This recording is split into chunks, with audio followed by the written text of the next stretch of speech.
चिंतन हम चर्चा कर रहे थे कि जब भगवान विष्णु योग निद्रा में चले जाते हैं, देवशयनी एकादशी से देव उत्थान एकादशी तक भगवान विष्णु योग निद्रा में होते हैं और इन 4 मास में पृथ्वी का शासन भगवान महादेव के पास होता है।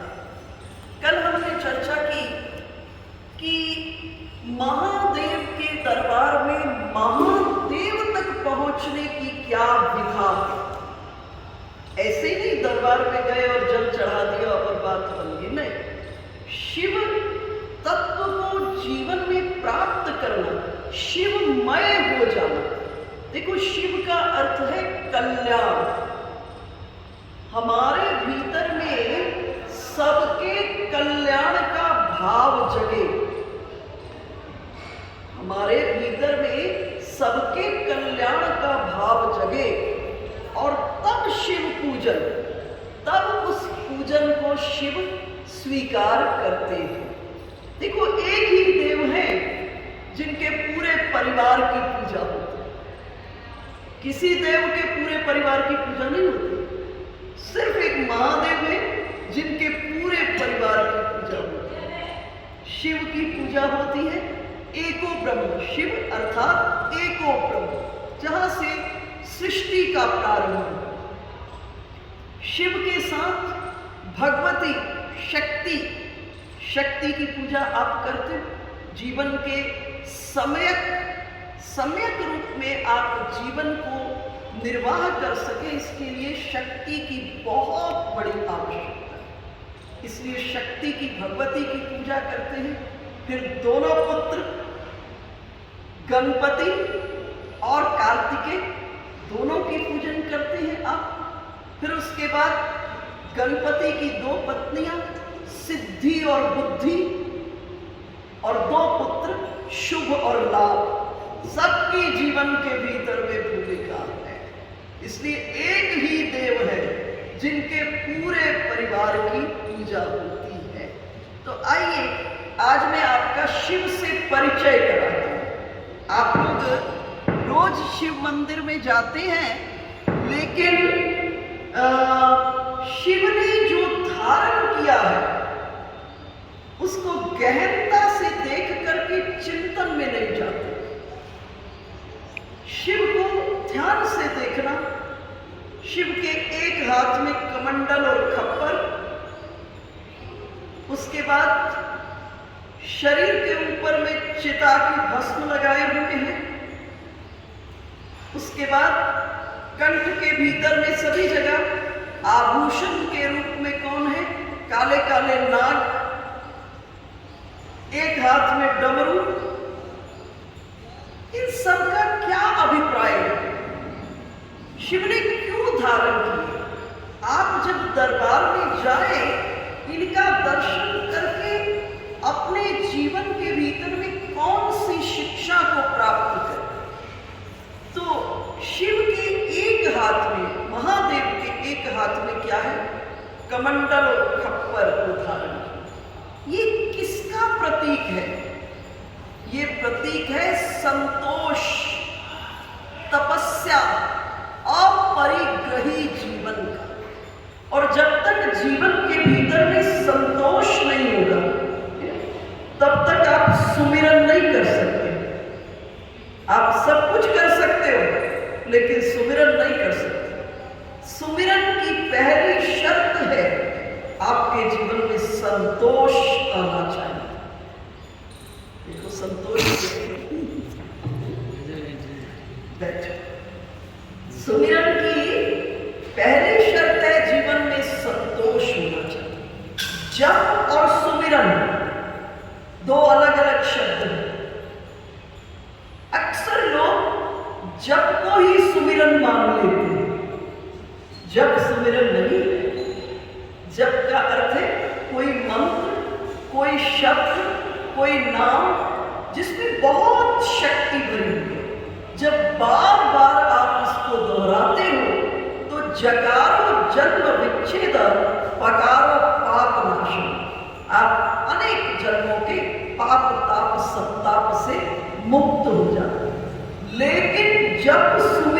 नहीं है। सुमिरन में आपको कुछ करना नहीं होता, सुमिरन में आपके भीतर में कुछ होने लगता है।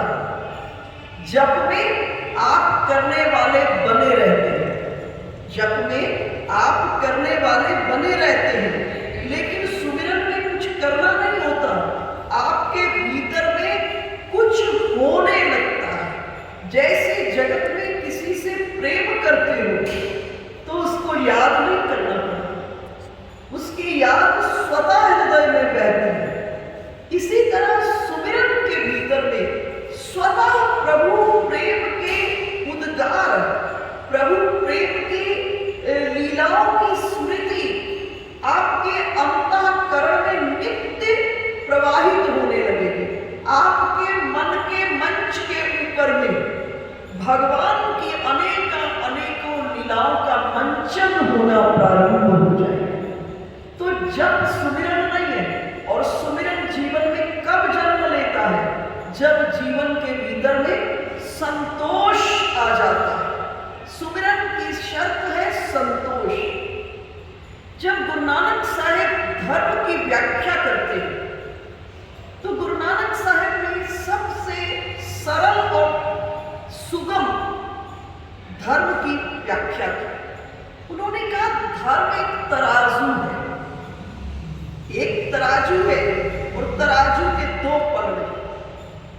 एक पलड़े में दुकानदार सामान रखता है और दूसरे पलड़े में उसे बट्टे रखकर बैलेंस करता है, उसका संतुलन बनाता है, बराबर करता है। तो बोले धर्म भी एक तराजू है, पुराने जमाने का तराजू। दो पलड़े, एक पलड़े में दुकानदार सामान रखता है, दूसरे में बट्टे डाल करके उसको क्या करता है, वेट्स के साथ उसको बैलेंस करता है। तो बोले धर्म एक संतुलन है और एक तराजू है जिसके दो पलड़े, एक पलड़े में दया रखना और दूसरे पलड़े में संतोष रखना। एक पलड़े में दया और दूसरे में संतोष। लेकिन इन दोनों का हिसाब किताब कैसा होना चाहिए? बोले दया सदैव दूसरे के प्रति करना और संतोष सदा अपने प्रति करना। और अक्सर हम उल्टा कर देते हैं, हम दया अपने प्रति कर देते हैं और संतोष दूसरे के प्रति कर देते हैं। दूसरे के जीवन में कष्ट आता है तो बड़ी आसानी से कह देते हैं परमात्मा की ऐसी ही इच्छा थी। जब वही परेशानी, वही समस्या, वही परिस्थिति हमारे जीवन में आती है तो उससे बाहर निकलने का हम कितना प्रयास करते हैं, कितनी परमात्मा से शिकायत करते, कितने उलाहने देते हैं परमात्मा से, देते हैं। तो इसका हिसाब किताब जीवन में कैसा होना चाहिए? दया सदा दूसरे के प्रति और संतोष सदा अपने प्रति। दया जब दूसरे के प्रति करोगे तो उससे सेवा का जन्म होगा। जब दूसरे के प्रति दया जब करोगे तो उससे क्या होगा? आपके जीवन में सेवा का जन्म होगा। देखो, सेवा का अर्थ गुरुद्वारा मंदिर में जाके रोटी पकाना नहीं है, वो सेवा का एक छोटा सा अंग है। वो एक सेवा का बहुत छोटा सा अंग है। सेवा का वास्तविक अर्थ क्या है? जिसके जीवन में जो अभाव है और उस अभाव से उसके जीवन में कष्ट का निर्माण हो रहा है और उस पूर्ति में अंततः कल्याण का दर्शन हो रहा है, उस पूर्ति में अंततः कल्याण का दर्शन हो रहा है, उसको करना सेवा कहते हैं। सेवा का अर्थ केवल पांव दबाना नहीं है। सेवा करना, सेवा का अर्थ गुरुद्वारा मंदिर में जाकर रोटी पकाने का नाम नहीं है। सेवा है वो भी, लेकिन वो बड़ा छोटा अंग है सेवा का। सेवा का वास्तविक अर्थ है जिसके जीवन में जो अभाव है और अभाव से उसे बड़ा कष्ट हो रहा है और उसकी पूर्ति से उसे शांति और सुख की प्राप्ति होगी और उसकी पूर्ति में कल्याण का दर्शन हो रहा है, उसको करने का नाम सेवा है। इसलिए एक बार मदर टेरेसा से किसी ने प्रश्न किया। मदर टेरेसा से उस समय उनका संस्थान बहुत छोटा था, बड़ा संस्थान नहीं था, विकसित नहीं था। तो किसी ने मदर टेरेसा से प्रश्न किया कि आप ये कोड़ी नाना प्रकार से रुग्ण रोगियों को उठा लाती है, इसमें आपको क्या मिलता है, क्या प्राप्ति होती है? तो इंटरव्यूअर ने जब ये पूछा तो मदर टेरेसा ने बड़ा प्यारा जवाब दिया। कहा, जब मैं अपने जीवन में पहले किसी दुखी और कष्ट में पड़े हुए रोगी को उठा के लाई, उसके शरीर में कीड़े पड़े हुए थे, मैंने उसकी सेवा की, वो स्वस्थ हो गया और शरीर छोड़ते वक्त, स्वस्थ होने के बाद जब उसने शरीर छोड़ा, शरीर छोड़ते वक्त उसकी मुस्कान पर मैंने परमात्मा को नृत्य करते हुए देखा। उसकी मुस्कान पर मैंने परमात्मा को नृत्य करते हुए देखा। तो जो दया है सदैव दूसरे के प्रति, जब दूसरे के प्रति दया करोगे तो उससे सेवा का जन्म होगा, और जब अपने प्रति संतोष करोगे तो उससे सुमिरन का जन्म होगा। सिख धर्म के 2 स्ट्रॉन्ग पिलर है। आज एक छोटा सा धर्म विश्व में छा गया, किस बात से? इन 2 चीजों को फॉलो करने से, सेवा और सुमिरन। कभी आप दिल्ली में बंगला साहिब शीशगंज की ओर जाइएगा, मैं इसको देखी हूँ, बिल्कुल नौजवान लड़के जो रोड्स के ऊपर में भिखारी वगैरह भिक्षा मांगते हैं, भीख मांगते हैं, उन सब को, किसी को कोई घाव, किसी को कोई तकलीफ, वो नौजवान बच्चे सुबह जाकर देखोगे उनकी घावों की धुलाई कर रहे हैं, मरहम पट्टी कर रहे हैं, और मरहम पट्टी नहीं कर रहे, उनके भोजन आदि की व्यवस्था भी कर रहे हैं। तो दया सदैव दूसरे के प्रति और संतोष सदैव अपने प्रति। देखो, जब तक संतोष नहीं होगा जीवन में, क्या होगा? आप और हम अपने झंझटों से ही नहीं मुक्त होंगे, और जब तक झंझटों से नहीं मुक्त है तब तक सुमिरन नहीं प्रवाहित हो सकता। इसलिए किसी संत जी ने कहा, कवि ने कहा, गोधन गजधन बाजी धन और रतन धन खान, जब आवे संतोष धन सब धन दूरी समान। जब संतोष धन जीवन में आता है तो ये जो बड़े बड़े ऐश्वर्य दिखाई देते हैं वो धूल के समान दिखाई देते हैं। इस बात को सिकंदर ने अपने जीवन के भीतर में अनुभव किया।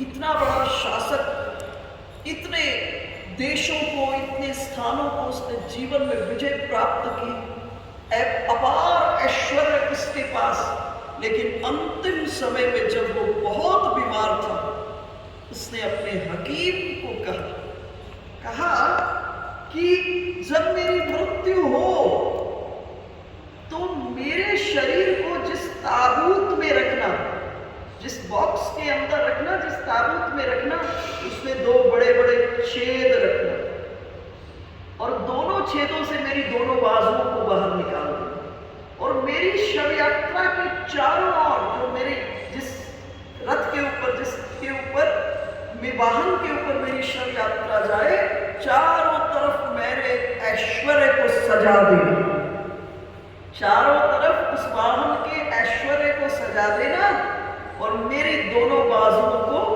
उस ताबूत से बाहर निकाल देना। शासक था, इसलिए उसकी आज्ञा को टाला नहीं। मृत्यु हुई, शव यात्रा निकली, और शव यात्रा जब जा रही थी, सब सामान, बड़े बड़े हीरे ज्वारात, बड़े बड़े विजय किए हुए ट्रॉफीज, इनाम सब रखे, सजे हुए हैं, अपार ऐश्वर्य, और बीच में सिकंदर की शव यात्रा, और दोनों हाथ बाहर निकले हैं। तभी एक फकीर गुजरा। फकीर ने कहा, इकट्ठे कर जहां के जर, सभी मुल्की और माली थे, सिकंदर जब चला दुनिया से, दोनों हाथ खाली थे। अर्थात इस जीवन में जब तक संतोष रूपी धन नहीं आएगा, सब कुछ हो सकता है, लेकिन सुमिरन नहीं हो सकता। इसी तरह धर्म की व्याख्या जब महात्मा बुद्ध कर रहे हैं तो महात्मा बुद्ध भी यही बात कह रहे हैं जो गुरु नानक साहिब कह रहे हैं। महात्मा बुद्ध ने कहा कि जैसे एक पक्षी को आकाश में सम्यक रूप से उड़ने के लिए, ठीक से वो उड़ सके, उसको दो विकसित पंख चाहिए। इसी तरह जीवन में अंततः कल्याण के लिए जीव को भी दो पंख चाहिए, एक ध्यान और दूसरा करुणा। भीतर में ध्यान और बाहर में करुणा।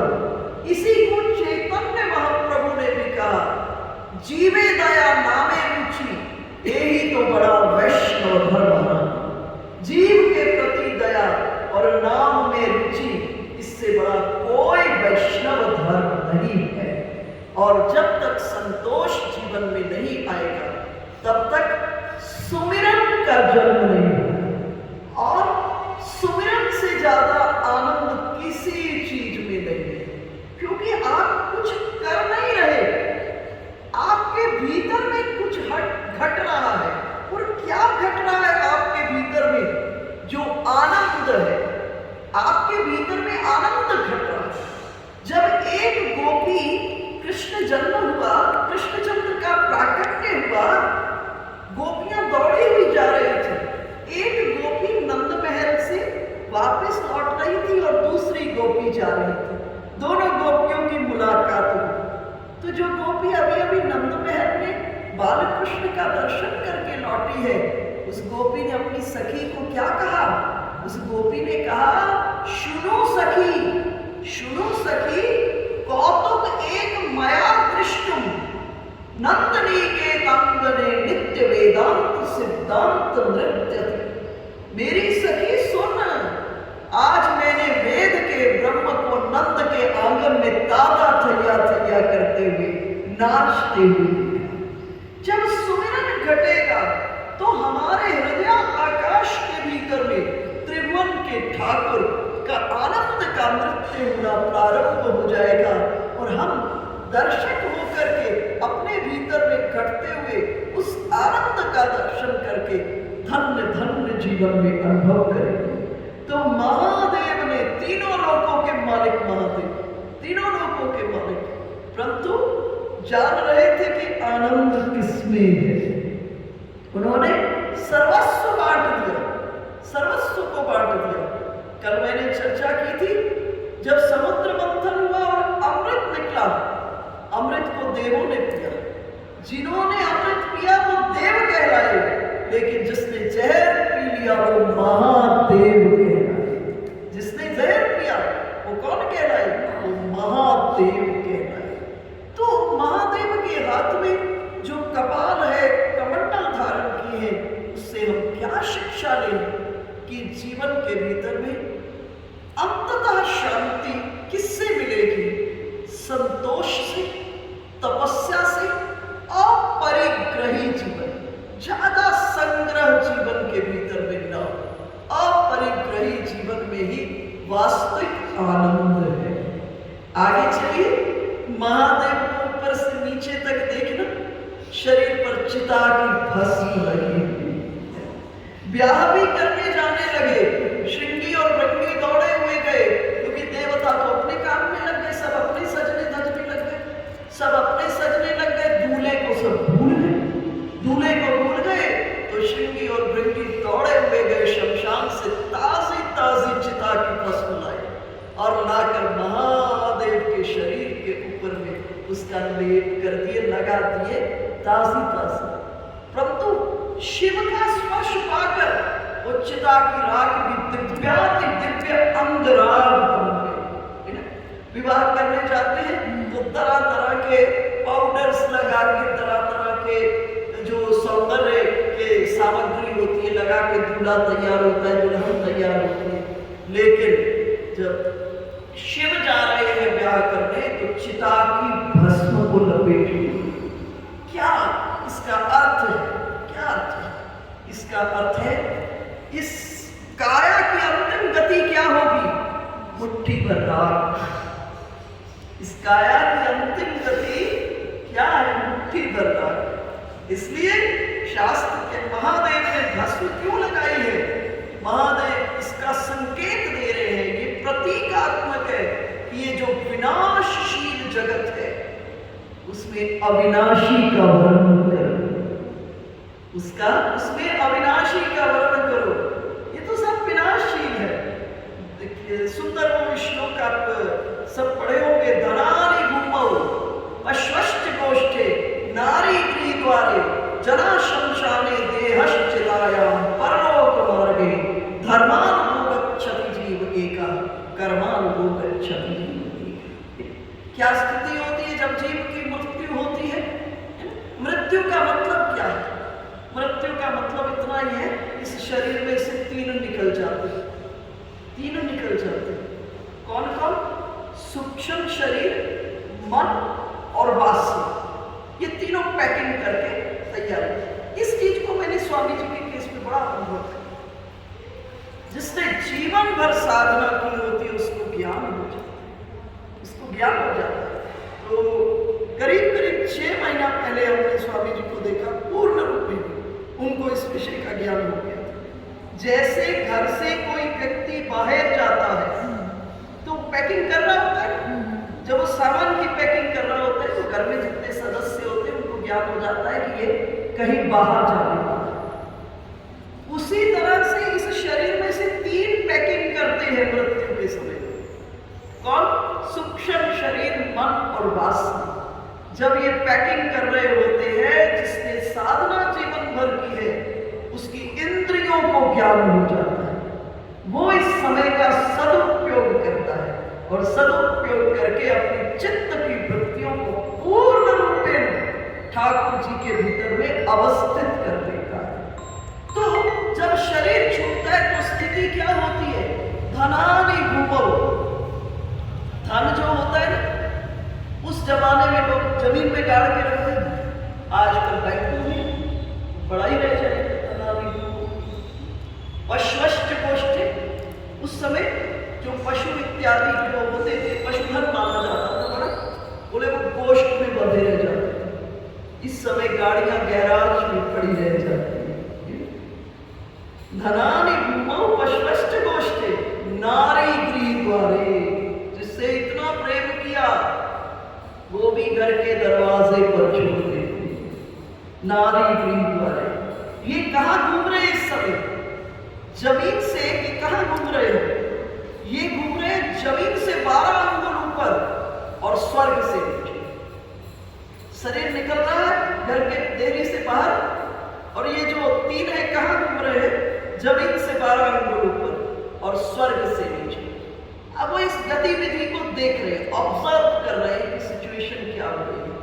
देखा मैंने इतना इकट्ठा किया था पैसा, अरे कुछ भी मेरे साथ नहीं आया, सब बैंकों में रह गया। उस समय जमीनों में गाड़ दी। सोचे इतने मेरे पास गाड़ियां थी, सब गैराज में रह गए। फिर सोचे ये इतना प्रेम करने वाली पत्नी, इतने प्रेम करने वाले संबंधी, गृहद्वारे, पत्नी भी घर के दरवाजे से आगे नहीं गई। अब बात आई, चलते चलते पहुंच गए चिताभूमि में, और चिताभूमि में ले जा करके देह को रख दिया चिता के स्थान पर जहां बताया जाए, और रखा। तो फिर देखा जब अग्नि दी गई तो इन तीनों ने विचार किया कि ये जो देह, इसको घी पिलाया, इसकी इतनी सेवा की, इतना इसको सजाया और इसको धजाया, ये भी छोड़ गई चिता पर। देहश्चितायां। सोचा सब कुछ ही छोड़ गए मुझे, तो जिनके लिए मैंने प्राण दे दिए सबने मुझे एक एक करके छोड़ दिया। लेकिन पीछे मुड़कर देखा, लंबी फौज चली आ रही। किसकी फौज आई?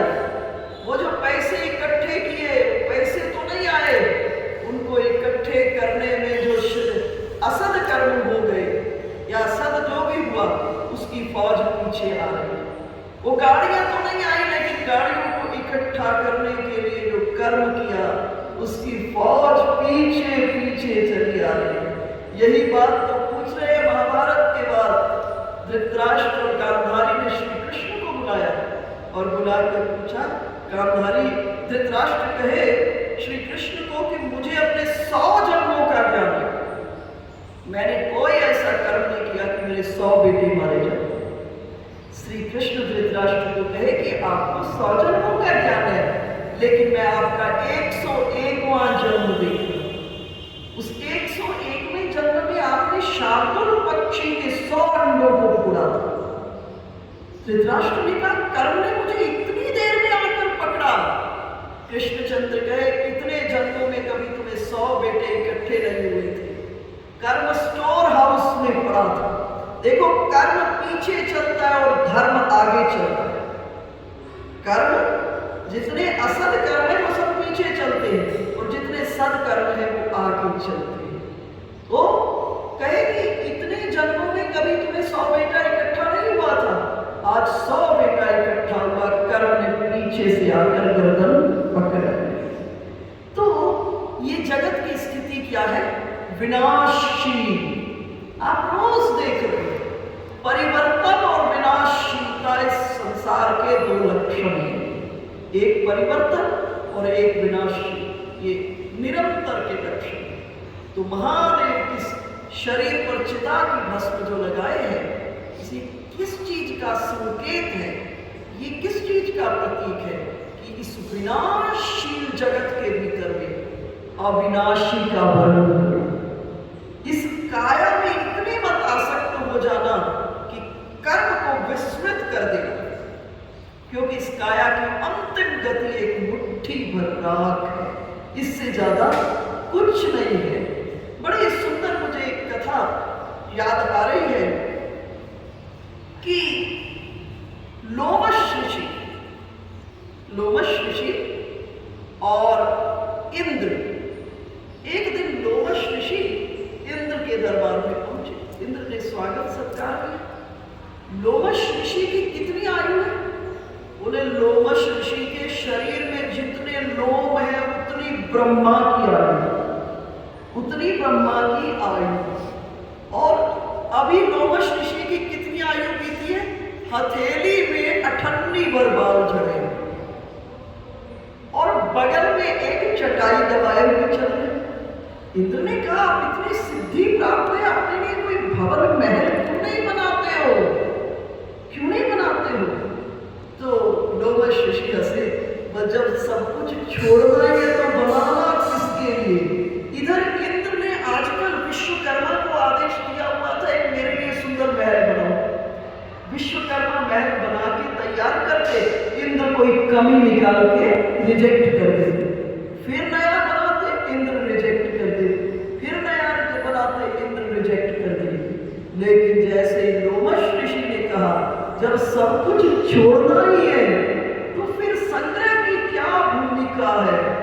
इतनी सिद्धि प्राप्त ऋषि और आयु कितनी है? जितने शरीर में बाल है उतनी ब्रह्मा की आयु, उतनी ब्रह्मा की आयु, इतनी बड़ी आयु है। इंद्र ने जैसे ही सुना, एक क्षण में रहस्य समझ गए और अब महल बनाए। तो इंद्र ने विश्वकर्मा को कहा, हाँ सब ठीक है। तो हम क्या करें? इस जगत के स्वरूप को जानते हुए, अपने स्वरूप को जानते हुए, ठीक है, जीवन यापन के लिए तो प्रत्येक वस्तु व्यक्ति को जीवन यापन जितनी आवश्यकता है वो होनी चाहिए।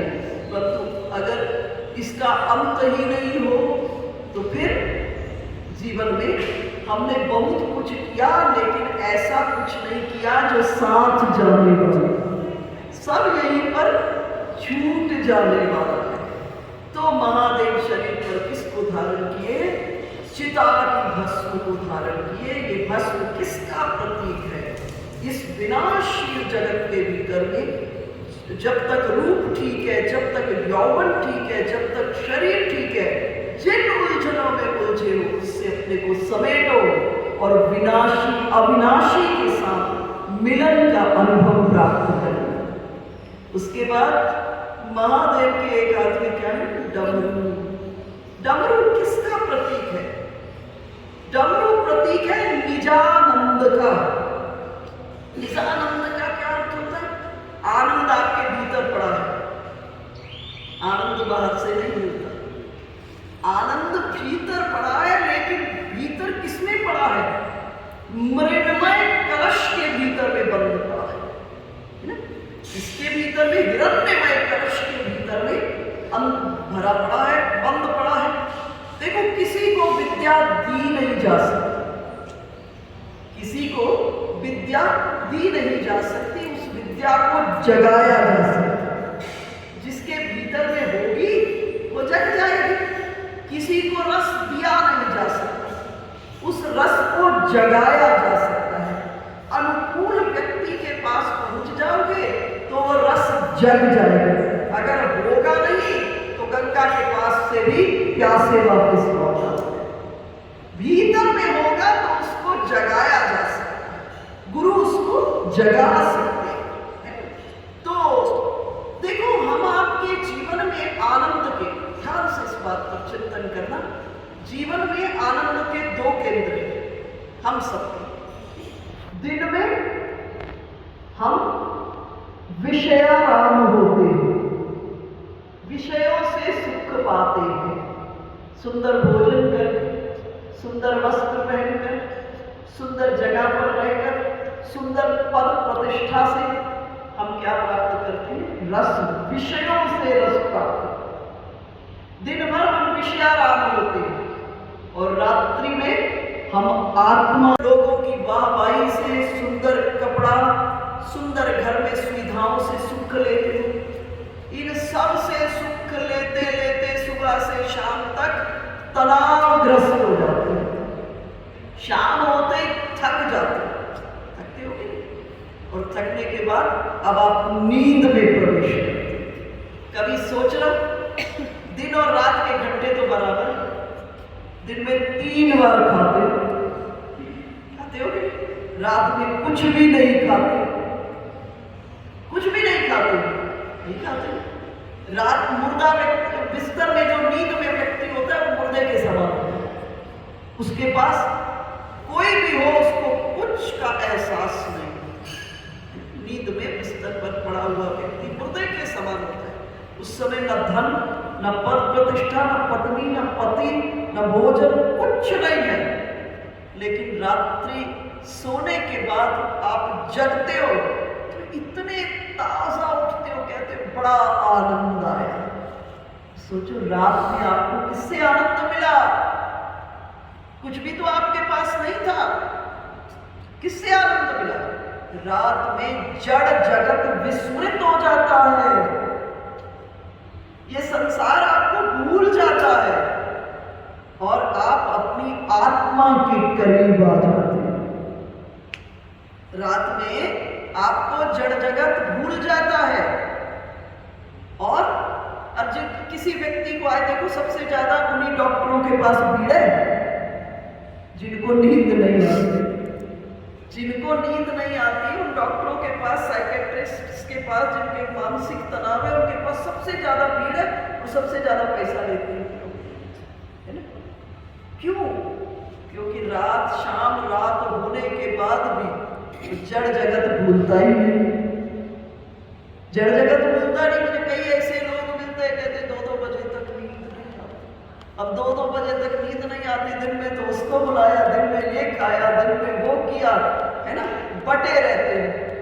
अब रात में तो कोई पास में नहीं है ना। अब रात में उठ के खा भी नहीं, खाने की भी इच्छा नहीं होती। अब क्या, वो जड़ जगत सामने में आ जाता है। वो जिससे कोई कटु संबंध हो वो भी सामने में आके खड़ा हो जाता है, जिससे मधुर संबंध हो वो भी खड़ा हो जाता है। कामनाएं, वासनाएं, महत्वाकांक्षाएं सब सामने में एक डेरा डालकर खड़ी हो जाती है। और उस समय व्यक्ति को नींद न आने से सबसे ज्यादा कष्ट होता है। मैं 20 ऐसे लोगों को जानती हूँ जिनके पास सब सुख सुविधा ऐश्वर्य है, लेकिन रात को जब नींद नहीं आती तो उन लोगों को पीड़ा है। हाँ, इनमें से एक वर्ग ऐसा भी है जिनको रात में नींद नहीं आती और दिन में साधन किया होता है, भजन किया होता है, साधना की होती है, तो रात में जब जगते हैं तो नाम शुरू कर लेते हैं। फिर जगते जगते इनको कब नींद आती है पता नहीं चलता। तो विषय पर वापस लौटती हूँ।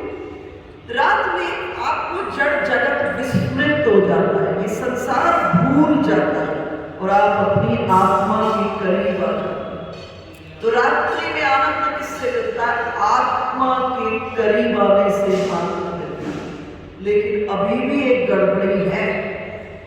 क्या गड़बड़ी है? आत्मा और परमात्मा के बीच में पर्दा पड़ा। योगियों के जीवन में ये पर्दा उठ जाता है। हम आप जैसे साधारण व्यक्तियों के जीवन में ये पर्दा पड़ा है। रात में तो आत्मा के करीब आ गए और सुबह जब जगे फिर दोबारा जड़ जगत में आ गए। योगियों के जीवन में ये पर्दा उठ जाता है, वो कभी दोबारा जड़ जगत में नहीं आते हैं। अर्थात भगवान के पास जो डमरू है, महादेव के पास, ये डमरू किसका प्रतीक है? निजानंद का प्रतीक है। अर्थात आनंद भीतर है, आनंद को बाहर मत खोजना। अगर बाहर खोज रहे हो तो अंत में ठगे जाओगे, है ना? इसलिए इस आनंद को कहाँ खोजना? इस आनंद को भीतर खोजना। जिस समय श्री राम का नामकरण करते हैं वशिष्ठ जी महाराज, तो क्या कहते हैं? श्री राम का नामकरण करते हुए कहते हैं, जो आनंद सिंधु सुख राशि। श्री राम कौन है? आनंद के समुद्र है। वशिष्ठ जी ने ये नहीं कहा कि श्री राम आनंद की नहर है या पोखरा है। क्या कहा? जो आनंद सिंधु सुख राशि, जो आनंद के समुद्र है। जैसे समुद्र में जितनी मर्जी नदियां जल गिरा दे और समुद्र में से जितना मर्जी जल निकाल दे, समुद्र अपने आनंद में आगे आगे प्रवाहित होता ही रहता है।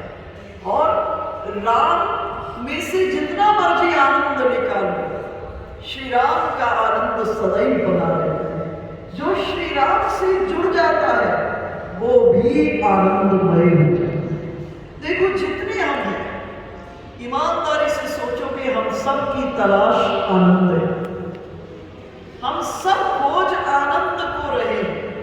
किसी से पूछोगे कि इतनी पढ़ाई क्यों कर रहे हो, तो वो जवाब देगा, कल को अच्छी पोस्ट मिल जाएगा, अच्छा अफसर बन जाऊंगा, या जिसका जो उद्देश्य है वो जगह पर पहुंच जाऊंगा तो फिर बड़ा आनंद होगा। एक बिजनेसमैन से पूछते हो इतनी दिन रात की मेहनत क्यों कर रहे हो, वो कहता मेरा लक्ष्य प्राप्त हो जाए, फिर आनंद ही आनंद हो जाए। उसी वक्त किसी मदिरालय में बैठे हुए शराबी से भी पूछोगे क्यों शराब पीते हो, तो भी जवाब देगा आनंद की प्राप्ति की। अर्थात सबकी खोज आनंद है। खोज तो आनंद की है, लेकिन उसको खोज गलत जगह पर है। चाह तो आनंद ही रहे, लेकिन खोज गलत जगह पर है। कैसे?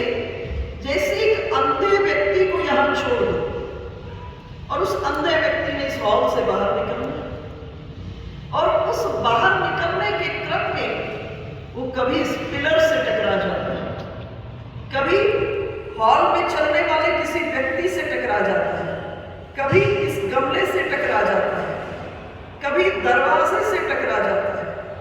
निकलना बाहर चाह रहा है, चाह उसकी बाहर निकलना है, लेकिन इस क्रम में कभी पिलर से टकराया, कभी व्यक्ति से टकराया, कभी गमले से, कभी दरवाजे से टकराया।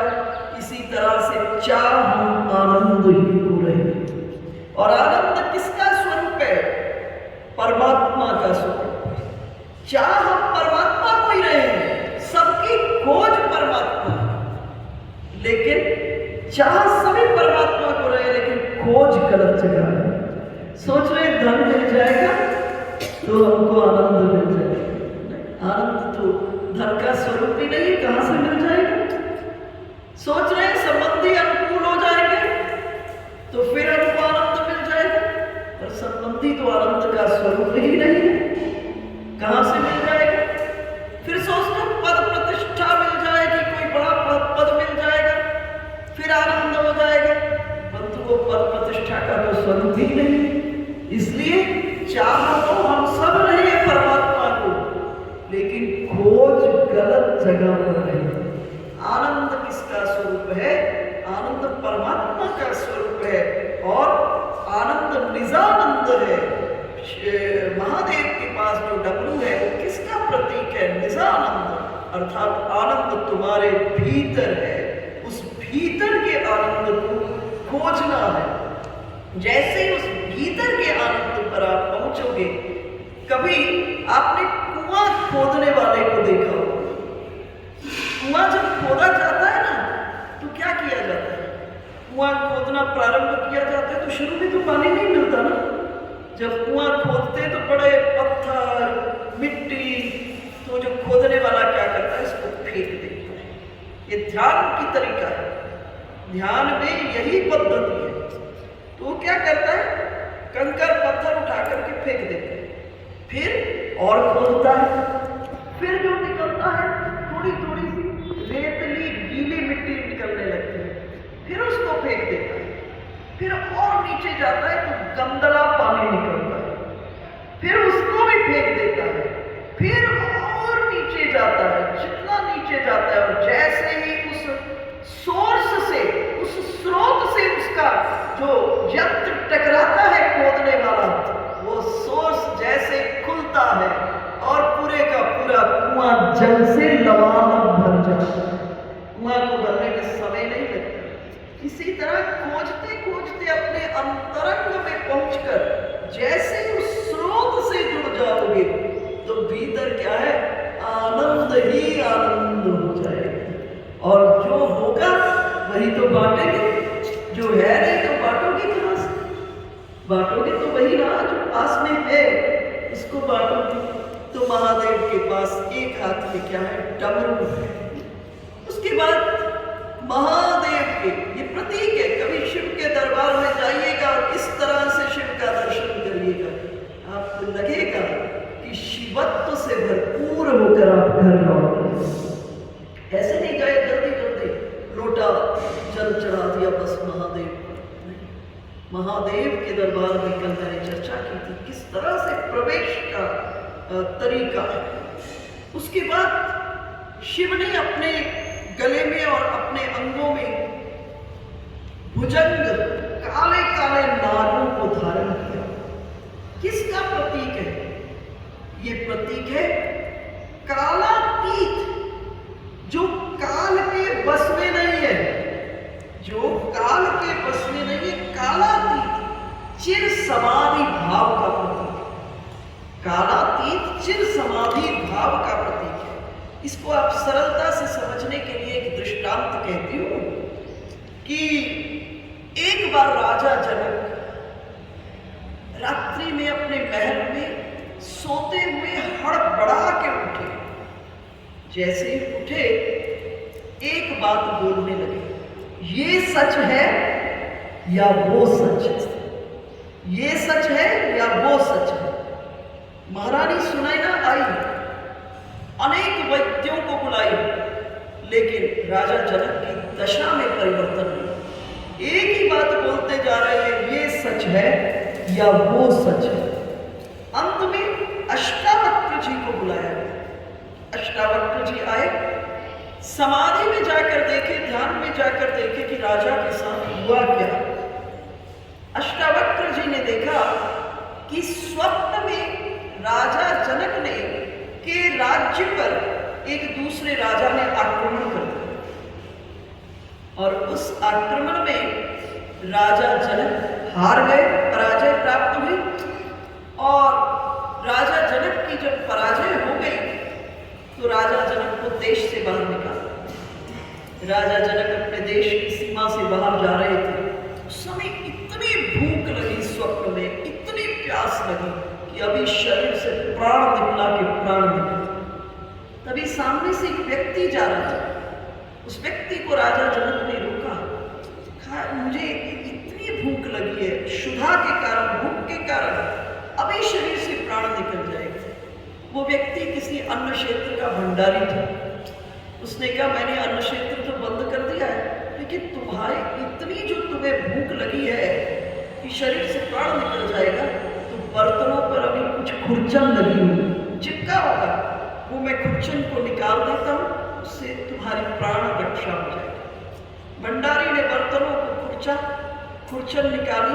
राजा जनक ने अंजलि फैलाई और भंडारी ने अंजलि में खुरचन को डाला। जैसे ही डाला, आकाश से एक चील ने झपट्टा मारा। जैसे झपट्टा मारा, हाथ खुला, सारी खुरचन नाली में नीचे गिर गई और इतने में आंख खुली। अब सोचते राजा जनक, वो रात का स्वप्न सत्य था या ये बाहर में दिखने वाला संसार सत्य है। इसलिए एक ही बात बोल रहे हैं, ये सच है या वो सच है।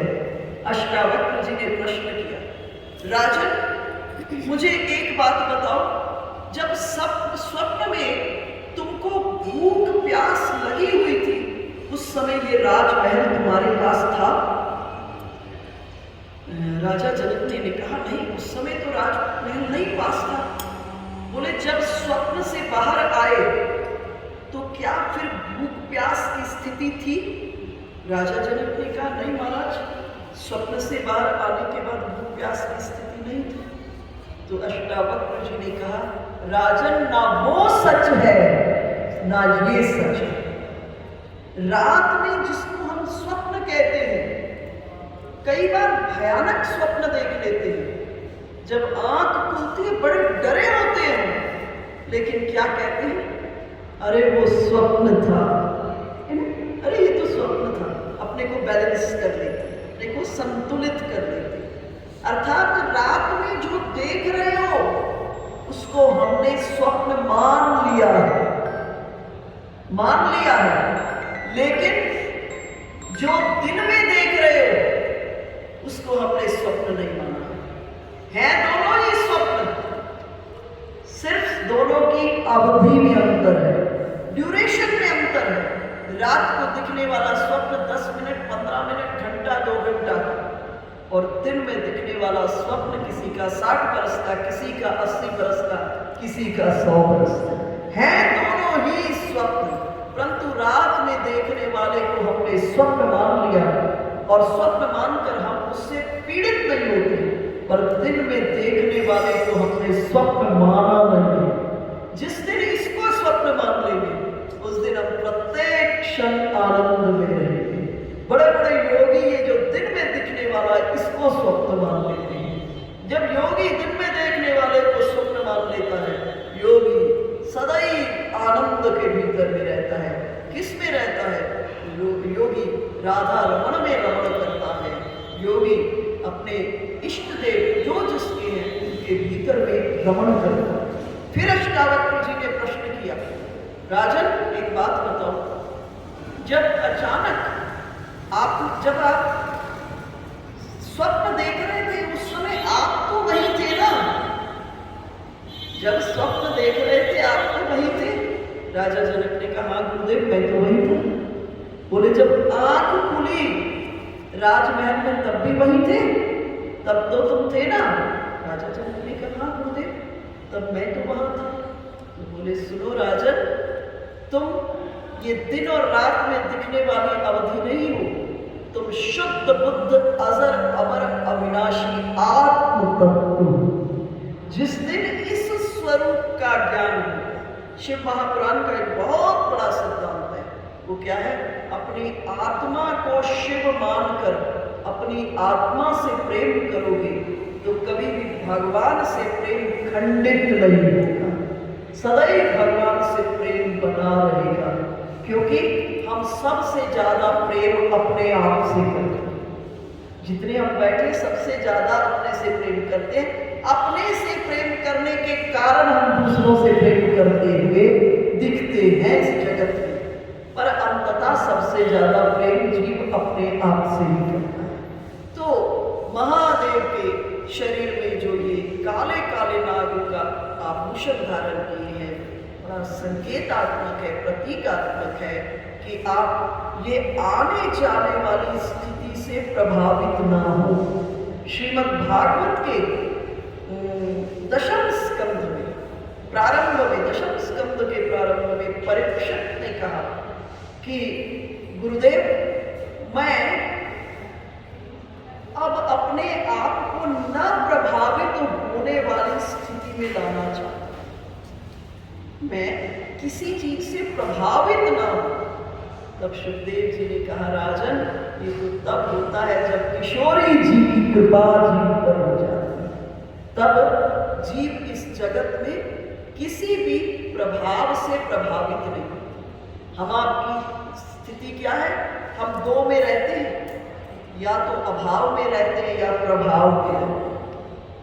और जब तक अभाव और प्रभाव में है तो अपने से बाहर है। जब तक हम स्वभाव में नहीं आ जाए। सिद्धार्थ की पहली परिभाषा क्या है? स्वभावाचरणे धर्म। स्वभावाचरणे धर्म, धर्म की पहली परिभाषा। तो महादेव ने अपने शरीर पर इन सब को धारण किया है। उसके बाद अन्य विषयों को, कंठ में विष को धारण किए हैं, माथे पर चंद्रमा को धारण किए हैं। इन सब विषयों की कल के सत्संग सत्र में हम आप चर्चा करेंगे। बोलिए शंकर भगवान की, यशोदानंद भगवान की, बालकृष्ण लाल की जय, लक्ष्मी मैया की जय, वृंदावन